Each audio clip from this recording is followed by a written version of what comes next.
Hi guys, Forgotten Wolf here, and this is part 4 to my Winds of Winter prediction series, predicting Aegon Targaryen and Dorne / House Martell in the Winds of Winter. Before we begin, this took a ton of time, so please like, share, and subscribe, and let's get into it. So, first off, Aegon Targaryen is rumored to be a Blackfire, although his origin story is apparently that Varys and Illyrio Mopatis swapped him with another child during the sack of King's Landing, and now he's been trained to be like a king. Aegon's hand is Jon Connington and a POV character, so in Jon Connington 1, we actually know what it is, being Jon Connington sending a letter to Dorne asking for their support, and at the end of the chapter, Jon Connington will leave for Storm's End, something confirmed in the Winds of Winter sample chapters. Aegon already has the Golden Company to his side, so with the support of Dorne, it could really doom the Lannisters since Jaime took the Lannister army to Riverrun to capture it.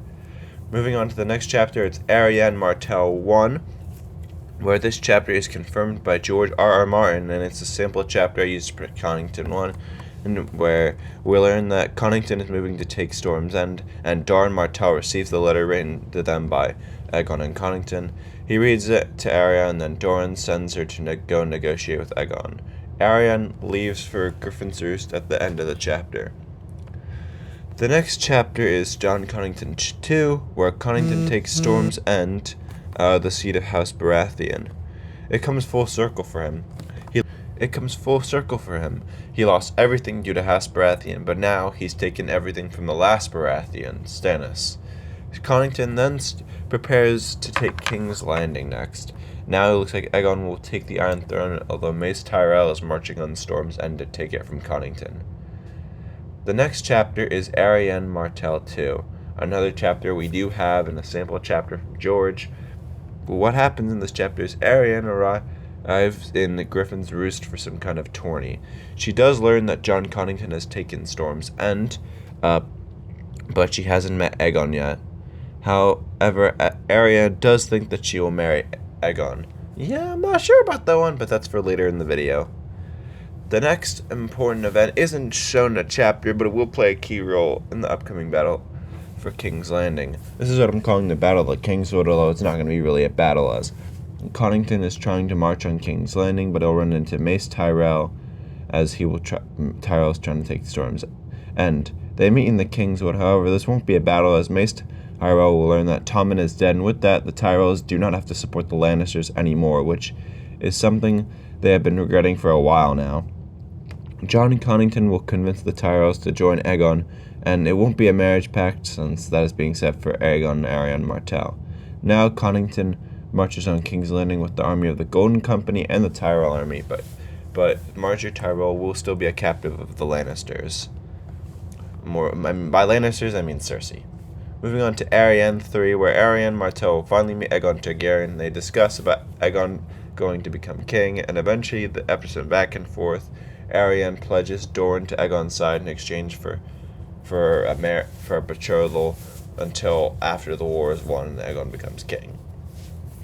Now on to Connington 3, where Jon Connington is sieging King's Landing, and he plans to take it from Cersei Lannister, basically the opposite of the one Cersei chapter from part 2. The chapter ends just as the battle begins. Now we don't see the Battle of King's Landing, but Jon Connington will take it, however, and Margaery Tyrell will be dead as she was killed in the chaos. I think the Tyrells are the only major house to not have any member die, and logically, Margaery is the most likely to die since she's in King's Landing, and we know Aegon will become king based off Daenerys' vision in the House of Undying. As a side note, Myrcella will die in this battle as well. Moving on to Aegon Martell 4, her and Aegon will arrive in King's Landing, where we get to see the crowning of Aegon, which is basically the same as in Daenerys' vision in the House of the Undying. Preparations for the wedding of Aegon and Aegon will start with members of the Dornish court coming to King's Landing. However, before the wedding is to take place, Euron Greyjoy will reappear in the Reach, and in Jon Connington 4, Aegon will leave King's Landing for Old Town, as he sees it as his duty to protect the people of the Reach since the Tyrells have joined him. Connington and Aegon will leave King's Landing to go fight Euron Greyjoy. However, Aegon will leave Arianne to rule King's Landing in his place. Now, after this is a time skip of a few months until Connington 5, where Aegon and Connington arrive in Old Town to defend it from Euron Greyjoy, along with Mace Tyrell and the Tyrell host. I think it's very possible in this chapter that Aegon receives the crowning that Aegon the Conqueror did in Old Town in one fabled starry night, or it's just an introduction chapter and he meets Samwell Tarly. It's one of those two. Next chapter is Arianne 5, where it's Arianne Martell holding court, and I'm predicting that because we've seen a number of characters hold court in every book. Ned Stark, Joffrey, Tommen, and Cersei, we've all seen hold court at one point. So I don't think it's impossible. Finally we move on to Connington 6, where it's the fight against Euron Greyjoy. Aegon loses, and Aegon, Connington, and Mace Tyrell all die.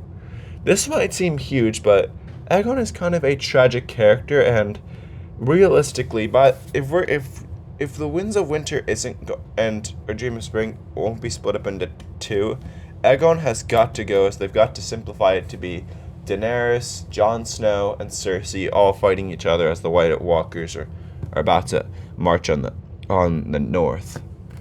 Now, I like to further explain the sudden deaths. For Aegon, he is kind of a doomed character. Either way, he's marked for death, whether to Euron Greyjoy or unlikely to Daenerys in a second Dance of the Dragons.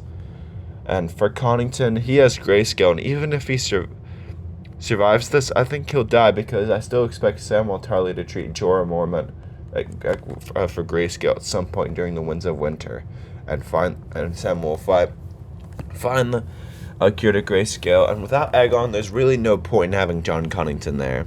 And as for Mace Tyrell, I killed him off for the same reasons I did Margaery Tyrell. The Tyrells are very likely going to be hit hard in the Winds of Winter since they haven't had anyone die yet.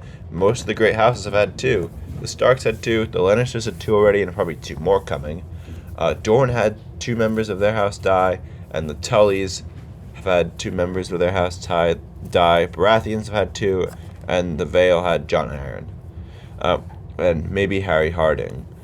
And what's important here is that with Aegon dead, no one really holds the Iron Throne, since there really is no king with Aegon dead, and since Stannis, I'm probably guessing, is dead at this point, that really just gives Daenerys the opportunity.